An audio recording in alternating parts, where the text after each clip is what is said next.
The Hales family. They lead the Plymouth Brethren Christian Church, a secretive religious sect shrouded in mystery. From their unassuming base in Sydney, Australia, the Hales family presides over a global network of businesses. The PBCC, with its strict moral code and insular community, has always kept a low profile. But recent events have thrust them into the spotlight, raising questions about the intersection of faith, power, and public funds. Millions of pounds in government contracts awarded to companies linked to the Hales family have sparked outrage and calls for transparency. At the helm of this intricate network is Bruce Hales, the enigmatic leader of the PBCC. With a quiet demeanor and an iron grip on the church, Hales has steered his followers towards not just spiritual devotion, but also financial success.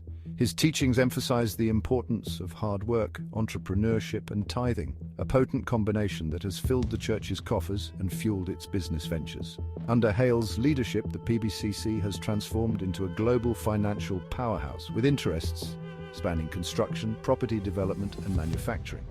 Critics argue that Hales' teachings blur the lines between faith and finance, creating a system where loyalty to the church is intertwined with financial obligation. Whether driven by genuine religious conviction or shrewd business acumen, there's no denying that Bruce Hales has built an empire, and the British government, it seems, has played a significant role in its expansion.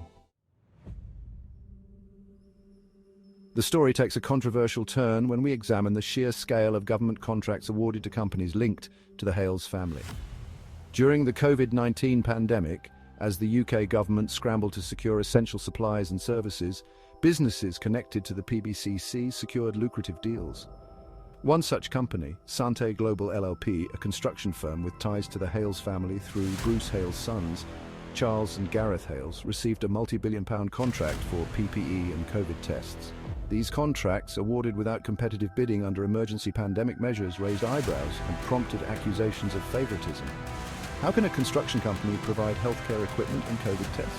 The turnover for these connected companies to the Hales family includes Sante Global, £780 million, Sante Global LLP, £782 million, Tucson, £385 million, Medco Solutions, £763 million, Westlab, £279 million, all in total the income reaching over £3 billion of taxpayer money.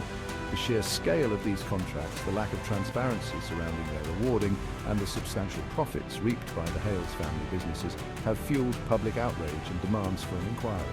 In 2020 and 2021, the NHS was in crisis due to no availability of PPE. The quality of the PPE that was supplied to NHS was deemed unusable by the Department for Health and Social Care. So where exactly did the money go? A £100 million lawsuit and whispers of more. The controversy surrounding the Hales family deepened further, with a staggering £100 million lawsuit filed against the UK government. Sante Global LPA and Mornington 2000 LP Trading as Sterilab Services, a company linked to the Hales family, alleges that the government unfairly terminated a contract for the supply of COVID-19 lateral flow test kits, while the government maintains that the contract was terminated for legitimate reasons. Critics argue that the lawsuit exposes a pattern of opaque dealings and potential misuse of taxpayer funds. They point to the fact that Sante Global had no prior experience in providing COVID tests and PPE equipment as evidence that the contract was awarded based on connections rather than merit. The full extent of the family's financial dealings with the government remains shrouded in secrecy, fueling suspicion and calls for a full investigation. A revolving door between government and the PBCC. Adding another layer of intrigue to the story is the revolving door between the UK government and the Hales family businesses. Several former government employees, including individuals who held positions at the UK8SA, have been linked to the PBCC or are now employed by Hales family companies. One striking example is Mark Hewlett, who played a key role in the UK COVID response as director of the UK8SA test and trace team. This movement of individuals between government and the Hales family businesses raises serious concerns about conflicts of interest and potential undue influence. The close ties between the UK government and the Hales family businesses, exemplified by the movement of personnel and the awarding of lucrative contracts, demand thorough scrutiny. Unanswered questions and the price of secrecy. The exclusive brethren and their pursuit of billions from the UK government is far from over.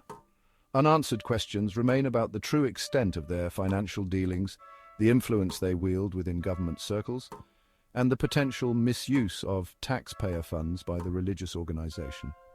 The lack of transparency surrounding government contracts awarded during the pandemic has created a breeding ground for suspicion and distrust. Was the awarding of these contracts a result of Conservative Party influence and lobbying, religious favoritism, or simply questionable business dealings? These questions demand thorough investigation and a commitment to transparency from both the government and the exclusive brethren. The Hales family may allegedly operate within the bounds of the law, but their story shines a light on the murky intersection of faith, power, and public funds, demanding a closer look at the PBCC exclusive brethren organization and the companies that are connected to it.